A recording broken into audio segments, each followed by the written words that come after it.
तो हमारे YouTube channel MWB education institute में आपका स्वागत है। हम कक्षा 10 के विद्यार्थियों के लिए हिंदी के इम्पोर्टेंट क्वेश्चन लेकर आए हुए हैं, जो कि अभी तक कुछ भी बच्चे नहीं पढ़े हुए हैं। वो इन क्वेश्चनों को तैयार कर लीजिए। इन ही क्वेश्चनों में से आपका यूपी बोर्ड एग्जाम पूछता है। पहला है, निम्न में से किसी एक कवि का जीवन परिचय व रचनाएं लिखिए।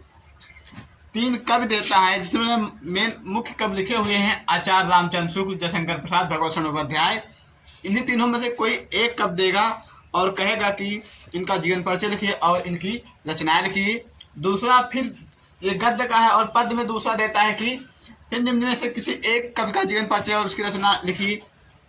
यानी कि 2 कवियों को आपको पूछता है, 2 आपको जीवन परिचय लिखना होता है यूपी बोर्ड एग्जाम में, एक गद्य में और एक पद्य में। तो पद्य में हमने इम्पोर्टेंट जो महत्वपूर्ण कवि हैं उनके नाम लिखे गए हैं। सूरदास जी हैं, महादेवी वर्मा है, मैथिली शरण गुप्त है। यही इम्पोर्टेंट क्या है कवि हैं। इन तीनों में से ही किसी एक कवि को आपको यूपी बोर्ड एग्जाम में लिखना है। अगला है, गद्यांश में से प्रश्नों के उत्तर दीजिए। आपको एक गद्यांश दे दिया जाता है, एक पैराग्राफ दे दिया जाता है और कहेगा कि इसको पढ़िए और इसमें से जो क्वेश्चन नीचे लिखे गए हैं उनके उत्तर दीजिए। तो आपको उसको पढ़ना है आसानी पूर्वक और आपको उसका आंसर देना है बहुत ही आसानी से, आसान तरीका से। उसके नीचे पद्यांश में से प्रश्नों के उत्तर दीजिए। अब एक पैराग्राफ पद्यांश का भी देता है, उसमें भी कहता है कि इसमें से जो कि क्वेश्चन दिया रहता है और कहेगा कि इन क्वेश्चनों का आंसर दीजिए। तो इस प्रकार से आपको 2 क्वेश्चन इस प्रकार से पूछेगा।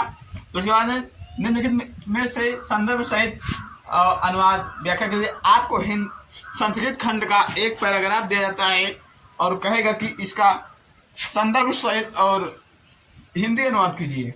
जिसमें संदर्भ क्या होता है, उसी चैप्टर का नेम वगैरह होता है। ठीक है। अगला, अपनी पाठ्य पुस्तक से एक श्लोक लिखिए। अगला एक क्वेश्चन और देता है कि अपनी पाठ्य पुस्तक, यानी कि आपने जिस भी संस्कृत का पाठ जो भी पढ़ा है उसमें से आपको एक क्या करना, एक श्लोक लिख देना है, जो कि श्लोक आपके यूपी बोर्ड एग्जाम के परीक्षा में ना आया हो, आपको अपने पास से लिखना है। अगला, करुण रस की परिभाषा और उदाहरण लिखिए अथवा रस की पहचान कीजिए। फिर मैं आपको पूछता है अगला क्वेश्चन कि आपको करुण रस तैयार करना है, करुण रस की परिभाषा याद करना है, उसका उदाहरण देना है। या फिर यदि आपको करुण रस नहीं आ रहा है तो आप रस को पहचानना सीखिए। आपको रस को पहचान कर बताना है कौन सा रस है। अगला, उत्प्रेक्षा अथवा रूपक अलंकार की परिभाषा और उदाहरण दीजिए। अगला क्वेश्चन पूछता है कि उत्प्रेक्षा अलंकार क्या होता है, उसका उदाहरण दीजिए। रूपक अलंकार क्या होता है, उसका उदाहरण दीजिए। इस प्रकार से इसमें से आपको एक करना है, तो या फिर उत्प्रेक्षा अलंकार करिए या फिर रूपक अलंकार करिए। अगला है, छंद की पहचान कीजिए। आपको छंद दिया जाता है, कहेगा इसमें से छंद की पहचान कीजिए, या रोला है, या सोरठा है, या दोहा है। आपको इस प्रकार से आपको छंद की पहचान करना है। अगला है, उपसर्गों में से 3 के मेल से एक शब्द बनाइए। आपको उपसर्ग दिए जाते हैं 4, 3-4 आपको विकल्प दिए जाते हैं। उसमें से कहेगा आपको 3 वर्ड उपसर्गों मिलाकर एक वाक्य बनाना है, एक शब्द बनाना है। अगला है, 2 प्रत्ययों का प्रयोग करके एक शब्द बनाइए। उपसर्ग हो गया, अब उसके बाद प्रत्यय दे देता है और उसमें से कहता है कि 2 प्रत्ययों का प्रयोग करके एक शब्द बनाइए। फिर अगले बार में तत्सम और पर्यायवाची पूछता है। क्या तत्सम क्या होता है, पर्यायवाची क्या होते हैं, ये सब आपको पता होना चाहिए। तो आपको ये मिलता पूछेगा यूपी बोर्ड एग्जाम में, तत्सम और पर्यायवाची क्या होता है।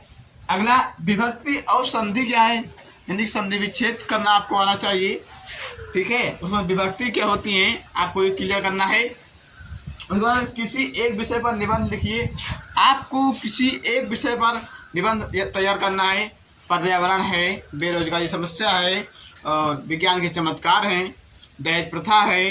इस प्रकार से आपको एक ही निबंध पर चर्चा करना है वहाँ पर। तो आपको इसी प्रकार से एक और क्वेश्चन देता है कि किसी एक खंड का आपका विषय वस्तु लिखिए। जैसे मुक्त दूध दिया रहता है और मुक्त दूध और हर्षवर्धन का चित्रण होता है। इसी प्रकार से आपका जिस भी आप यदि बाराबंकी जिला से हैं तो आपको जो कि मुक्त दूध तैयार करना होता है। बाराबंकी जिला में आपको मुक्त दूध ही पूछा जाता है और अन्य सभी जिलों में अपने अपने जिले के अकॉर्डिंग पूछा जाता है। तो आप जिस भी जिले के हैं आपको उस अकॉर्डिंग आपको तैयार करना है खंड काव्य को।